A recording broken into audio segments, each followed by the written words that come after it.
The nights at Emily's house were always filled with silence, so thick and dense that it seemed you could touch it. Until she was 6, Emily loved that silence. It lulled her and gave her a sense of security. But then everything changed. At first, it was just shadows. Vague, dancing silhouettes on the walls of her room when the light from the street lamp penetrated through the loosely drawn curtains. She attributed them to her imagination, to the bizarre patterns created by the branches of the trees outside the window. But the shadows became clearer and closer. One night she had a dream. She was standing on the shore of a dark, turbulent lake. The water was black as pitch and exuded a deathly chill. Suddenly, a girl rose from the depths. Her hair, long and tangled, swayed in the water like seaweed.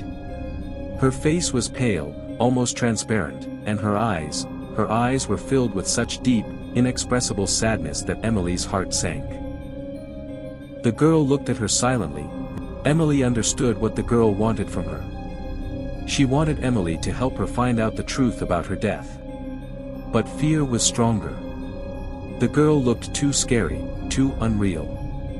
But one night, when the girl came again, Emily saw not only sadness in her eyes, but also despair.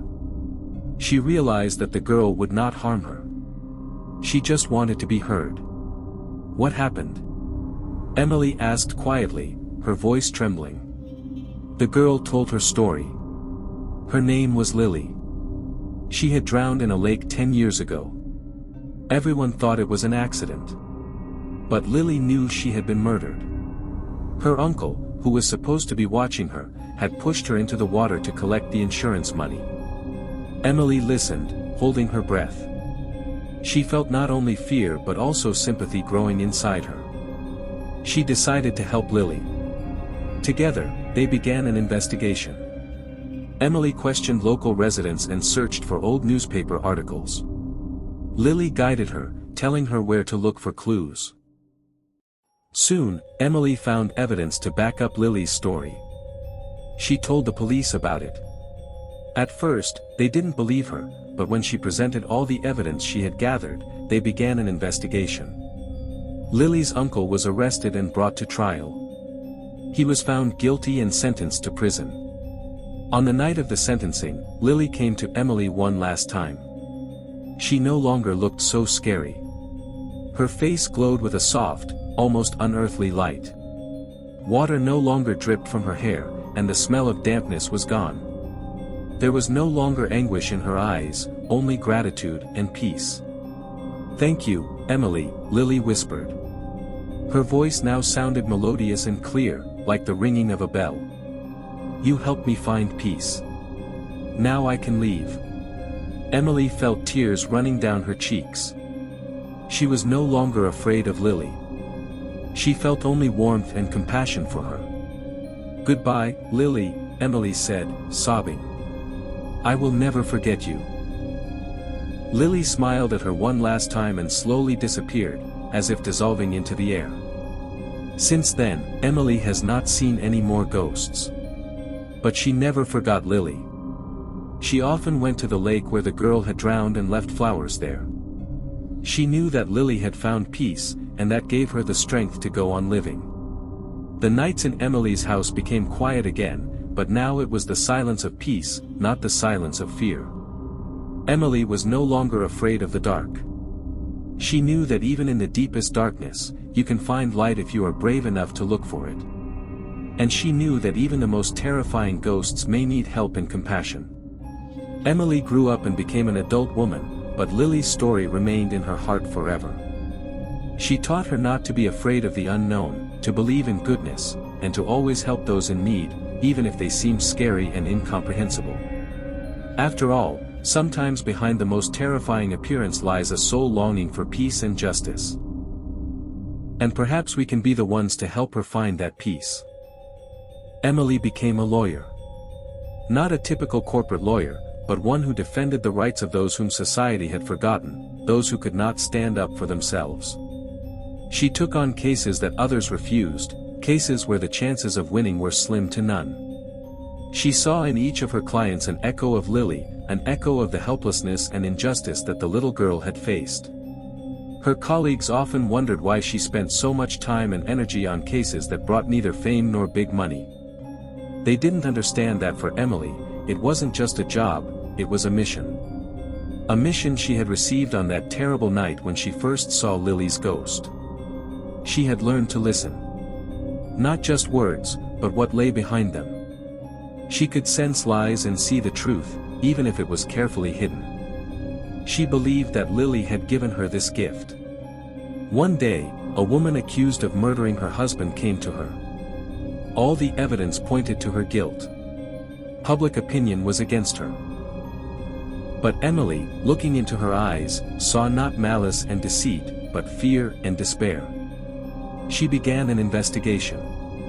She dug deep, ignoring threats and obstacles. She felt that there was more to this case than just a domestic dispute that ended in tragedy. And she was right. She soon discovered that the woman's husband was involved in the criminal world. He was involved in money laundering and owed a large sum of money to dangerous people. The murder had been staged to pin the blame on his wife. Emily presented the evidence in court. She exposed the criminal scheme and proved her client's innocence. The woman was acquitted and released. After the trial, she approached Emily and hugged her tightly. "Thank you," she whispered, tears in her eyes. "You saved my life." At that moment, Emily felt that she had chosen her path for a reason. She realized that even many years after meeting Lily, she continued to help those in need of protection. She continued to fight for justice, for truth, for those who could not stand up for themselves. Sometimes, when she was alone in her office, she felt as if she could sense Lily's presence. A light breeze, a faint whisper, as if to thank her for not forgetting her, for continuing her work. Emily knew that her life would not be easy. She knew that she would have to face injustice and cruelty every day. But she was ready for it. Because she knew that truth was on her side, that Lily's memory was on her side, and that her belief that even in the darkest world, light could be found, was on her side. And she would continue to search for that light as long as she had the strength. For that was her mission, her destiny, her duty to the little girl who had once come to her from the darkness and changed her life forever. Sometimes, passing by lakes or rivers, Emily would stop and look at the water.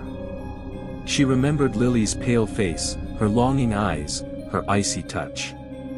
She imagined Lily finally finding peace, her soul soaring to the heavens, freed from earthly bonds.